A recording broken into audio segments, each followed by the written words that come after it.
প্রতিমা বাদেও অনেক ধরনের প্রতিমাও আমরা দেখেছি, কিন্তু কলম দিয়ে মানে পেন দিয়ে দুর্গা প্রতিমা এরকম কিন্তু দেখা যায়নি। তবে এবার কিন্তু আপনাদেরকে সেটাই তুলে ধরবো, কলম দিয়ে দুর্গা প্রতিমা। এবং 10,000-এরও বেশি কলম দিয়ে কিন্তু দুর্গা প্রতিমা তৈরি হয়েছে। কালি ফুরানো কলম, যে কালি ফুরালে আমরা কিন্তু পেন সচরাচর ফেলে দিই, কেউ বা জমিয়ে রাখি, কিন্তু সেই পেন সঞ্চয় করে নদিয়ার মাসদিয়া থেকে কিন্তু দুর্গা প্রতিমা তৈরি করে তাক লাগালেন পাপিয়া কর। এবং যখন আপনি চলে যাবেন তখনও কিন্তু আপনার ওই ডেথ সার্টিফিকেটটাও কলমটা দিয়েই শেষ হবে। তার মানে আমরা অঙ্গাঙ্গিভাবে কলমের সাথে যুক্ত। এর একটা গুরুত্বপূর্ণ দিক যেমন আমি তুলে ধরার চেষ্টা করেছি, আর তার থেকে বড় কথা হচ্ছে আমি এটা প্রতিবাদ হিসেবে রেখেছি।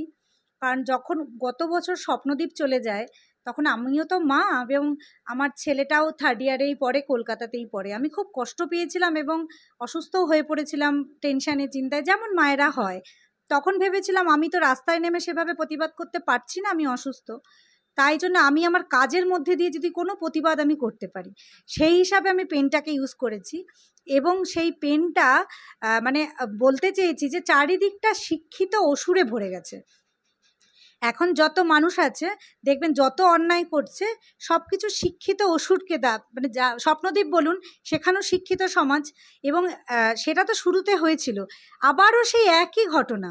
তিলোত্তমা চলে গেল, সেখানেও কিন্তু কেউ অশিক্ষিত নয়, একটা বড় শিক্ষিত জায়গায় অসুরদের দ্বারা মেয়েটি উজ্জ্বল একটা ভবিষ্যৎ ঝরে গেল। তা সেই হিসাবে আমি প্রতিবাদ হিসাবে কলমটাকে ইউজ করেছি। এবং এই প্রতিমাটি যাবে কিন্তু রানাঘাট পাইকপাড়ার বতী সংঘ। এবং কেন তিনি এই প্রতিমাটি বানিয়েছেন তিনি কিন্তু সেটাও জানালেন। আমার শহর রানাঘাট থেকে সঙ্গীতা চ্যাটার্জির রিপোর্ট, কলকাতা টিভি।